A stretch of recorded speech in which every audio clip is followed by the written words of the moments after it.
Alright guys, स्वागत है आपका इस वीडियो में। तो फाइनली यहाँ पे I got a cheat skill in another world and become unrivalled in real life too का 6th एपिसोड भी आ चुका था यार। 2 दिन हो गए यार। I am sorry, I am really really really sorry यार, मैं बना नहीं पाया क्योंकि मेरे लाइफ में ना नमूने लोग भरे पड़े हैं यार, और इन नमूने लोगों की नमूनापंती ना मैं तुम्हें वीडियो के एंड में बता दूंगा, ठीक है।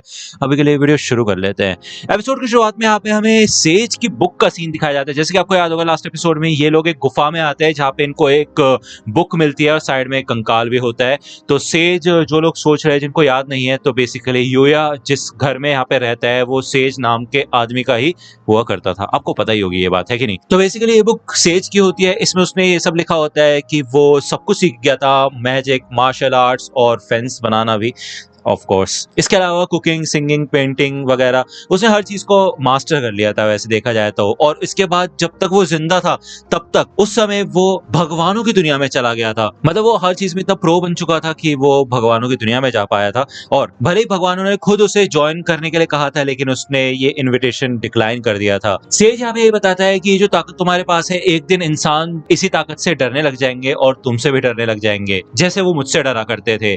तो एक तरीके से हमें दिखाया जाता है कि ये बुक इधर यूया से बात कर रही होती है रियल टाइम में।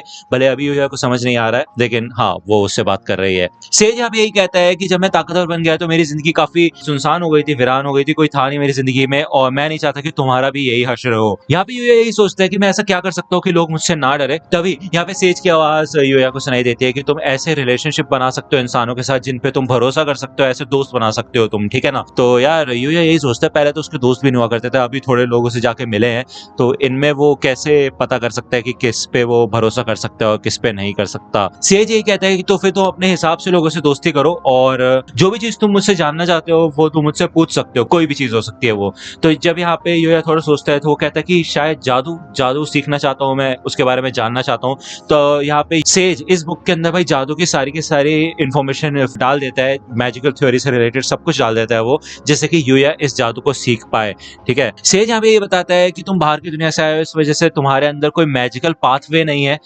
मैजिकल पाथवे एक तरीका होता है जो कि हर इंसान के अंदर होता है इस दुनिया में, जो कि मैजिक का इस्तेमाल कर सकते हैं।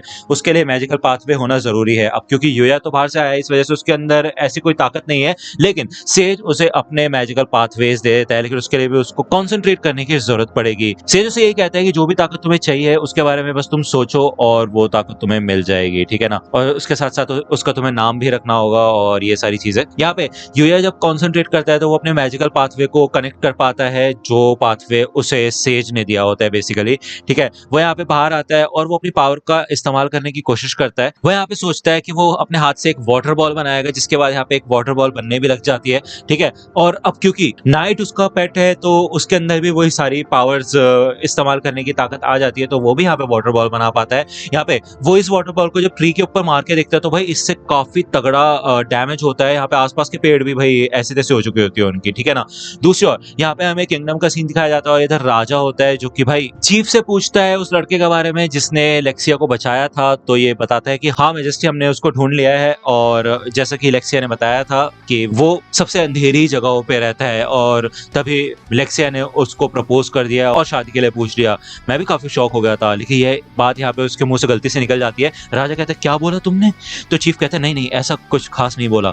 तो राजा को यहाँ पे बहुत ज्यादा गुस्सा आता है और भाई राजा तो यहाँ पे जितने भी लोग मौजूद होते हैं उनको अपनी तलवार से मार गिराता है। यहाँ पे बस चीफ बचा होता है। यहाँ पे राजा ये कहता है कि उस कीड़े की हिम्मत कैसे हुई, वो समझता क्या अपने आप को, मेरी बेटी को फंसाया उसने, अब तो उसकी ऐसी तैसी बना दूंगा मैं। तो यहाँ पे वो चीफ कहता है यार इस फैमिली में सबके सब ऐसी क्यों है, गुस्से। दूसरी ओर यहाँ पे हमें स्कूल का सीन दिखाया जाता है और ये यहाँ पे यही सोच रहा होता है कि वो इन मैजिकल ताकतों का इस्तेमाल इस दुनिया में भी कर सकता है, लेकिन बस उसको ये ध्यान रखना होगा कि उसे कब और कैसे इन ताकतों का इस्तेमाल करना है। यहाँ पे इनकी टीचर अनाउंसमेंट करती है कि ये लोग एक ऑफ कैंपस स्टडी पे जाएंगे 2 दिन के लिए, ठीक है। तो ये सोचता है ऑफ कैंपस स्टडी, यार मेरे को तो कोई शेड्यूल मिला ही नहीं था। तो उसके साइड में यहाँ पे एक लड़की बैठी होती है और वो ये कहती है कि ये लोग ऐसे इसलिए करते हैं जैसे कि हम अलग अलग एनवायरमेंट्स में अपने आप को ढाल सके, और इसी वजह से हम 2 रातों के लिए कैंपिंग पे जाएंगे। टीचर बताती है कि इनकी टीम्स बांटे जाएंगे और हर एक टीम में 4 लोग होंगे, और ये जो टीम्स होंगी वो कैंप वाले दिन ही पता चलेगी, ठीक है ना। तो बेसिकली यहाँ यहाँ पे हमें बताया जाता है यूया का सीन, और उसकी टीम में यहाँ पे काइडे होती है, साथ ही साथ आकिरा भी होता है। याद ही होगा आपने, इसी ने यहाँ पे वो फुटबॉल मारी थी लास्ट एपिसोड में। इनके साथ एक और लड़की होती है जिसका नाम होता है रेन। ठीक है, यूया यहाँ पे यही कहते हैं मेरे पास तो कोई प्रॉपर बैग भी नहीं है कैंपिंग के लिए, मैं सारा सामान किसमें रख के लेके जाऊंगा। तो काइडे कहती है ठीक है फिर चलो तुम्हारे लिए शॉपिंग करने चलते हैं। ये लोग यहाँ पे जब आके मिलते हैं शॉपिंग सेंटर के पास, तो काउरी भी इधर आई होती है, और ये सबके सब लोग काउरी को देख के शॉक हो जाते हैं, क्योंकि आपको पता ही है काउरी ज्यादातर लोगों के साथ हैंग आउट नहीं करती, क्योंकि उसके पापा आपको पता ही है यार स्कूल के चेयरमैन है। तो इसी वजह से इन सबको शौक लगता है काफी ज्यादा कि यार यूया इसके साथ दोस्त कैसे है। तो ये लोग यहाँ पे शॉपिंग करने के लिए जाते हैं, और काउरी एक काफी अच्छा खासा बैग यूया के लिए सेलेक्ट करती है। ठीक है, इसके बाद ये इधर एक अम्यूजमेंट पार्क में आते हैं जो कि एसी मॉल के अंदर बना होता है। ठीक है ना, यहाँ पे कुछ हैंड पिक करने वाली मशीन्स होती है जिसमें कुछ कुछ प्राइजेस होते हैं। आपने देखा होगा काफी एनिमेज में इसको हम कंट्रोलर्स का इस्तेमाल करके इन गिफ्ट्स को पकड़ के ला सकते हैं, लेकिन काफी मुश्किल होता है ये।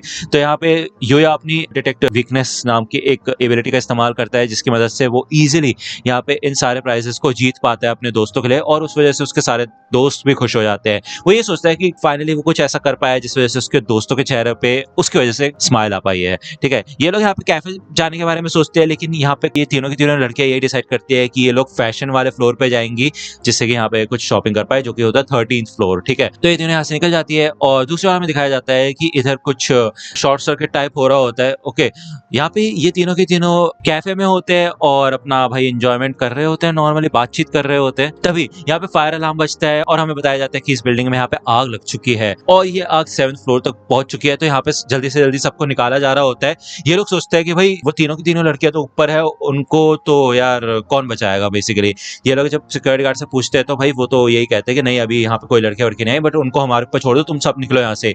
तो ये यही सोचता है कि वो इनको ऐसे नहीं छोड़ सकता, तो वो सीधा सीधा ऊपर भाग जाता है। वो देखता है कि यहाँ पे काफी आग लगी होती है, तो वो सोचता है कि अब उसे अपनी ताकतों का इस्तेमाल करना चाहिए। वो यहाँ पे मैजिक से अपने आसपास, अपनी पूरी बॉडी के आसपास वाटर बना लेता है, एक वाटर शील्ड टाइप, जिससे कि इस आग से उसको कोई फर्क ना पड़े। वो यहाँ पे भागना शुरू करता है, वो ढूंढना शुरू करता है काउरी, काइडे और रेन को, जो कि तीनों की तीनों यहाँ पे भाई धुएं की वजह से बेहोश हो चुकी होती है। इधर फाइनली यूया इनको ढूंढ लेता है, और वो अपनी एबिलिटी से स्कैन करता है कि इस पूरी बिल्डिंग में और कोई लोग तो नहीं है जिनको बचाने की जरूरत हो। तो ये पूरी बिल्डिंग पहले से खाली हो चुकी होती है, ये तीन ही होते हैं जिनको उसे बचाना होता है। वो इनको उठा के सोचता है कि यार क्या उसके अंदर इतनी पावर है कि वो इन तीनों को प्रोटेक्ट कर पाए अपनी ताकत से, साथ ही साथ अपनी मैजिक पावर्स का भी इस्तेमाल कर पाए।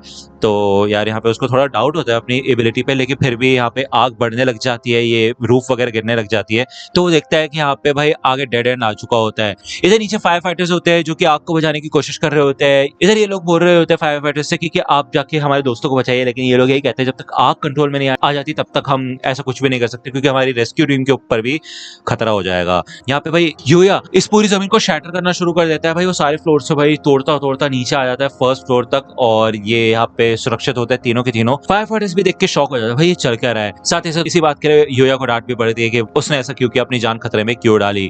उसने काउरी को बचाया होता है, उसके पिता यहाँ पे आते हैं, तो वो यूया का फिर से शुक्रिया अदा करते हैं। भले यूया बता नहीं पाता कि उसने कैसे बचाया इन तीनों को, लेकिन फिर भी उसके पिता काफी ज्यादा खुश होते हैं। काउरी और उसके पिता का बॉन्ड देख के यूया को काफी निराश फील होता है। उसको लगता है कि अच्छा ऐसा होता है क्या फैमिली में रहना, मतलब कितना अजीब है, मेरे लिए ऐसा फील करने वाला कोई है नहीं। लेकिन जैसे वो घर में आता है तो नाइट यहाँ पे उसका इंतजार कर रहा होता है, और आते साथ वो इधर यूया के ऊपर कूद जाता है।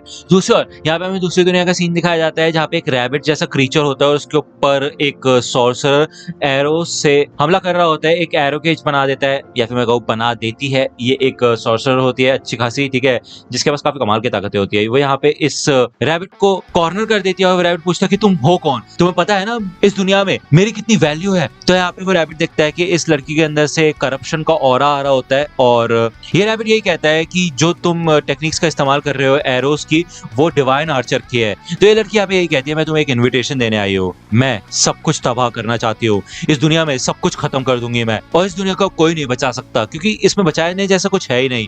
तो मैं तुम्हारी मदद चाहती हूँ इस चीज में, जिससे कि हम इस दुनिया को तबाह कर सके। तो वो रैबिट कहता है कि क्या? तो वो लड़की कहती है मैं वापस आऊंगी। तो ये रैबिट कहता है कि एक ऐसी लड़की जिसके पास डिवाइन आर्चर की पावर्स है और वो दुनिया को तबाह करना चाहती है, मुझे इसको किसी भी तरह रोकना होगा और अपनी टेक्निक्स को पास ऑन करना होगा। तो दोस्तों ये एपिसोड यहीं पे खत्म होता है, और नेक्स्ट एपिसोड यार आ जाएगा तुम्हारा मंडे को, आ जाएगा शायद नेक्स्ट एपिसोड, ठीक है। ज्यादा बात है क्लासरूम ऑफ द एलाइट की यार, तो क्लासरूम ऑफ द एलाइट मेरे को डालना है, मुझे पता है, अच्छे से याद है मेरे को यार, वो भी चलता रहेगा, मैंने उसको कोई ड्रॉप नहीं किया है, भले व्यूज इतने इतने अच्छे नहीं आ रहे हैं, बट ठीक है चलाते रहेंगे। तो मैं बात कर रहा था नमूने लोगों की। यार मेरी जिंदगी में ना कुछ ऐसे नमूने लोग हैं जिनको मैं धीरे धीरे करके निकाल रहा हूँ। ऐसे नमूने लोगों की वजह से ना मेरे दिमाग की मेंटल पीस खत्म हो चुकी है, काम करने का वैसे ही मन नहीं करता यार, और ऊपर से ऐसे नमूनेगिरी के चक्कर में ना और काम नहीं हो पाता। तो भाई अब यही सीन है, कुछ कर नहीं सकते इस चीज का, है कि नहीं। दुनिया तो नमूने से भरी हुई है, हमें आगे बढ़ते रहना होगा, है कि नहीं।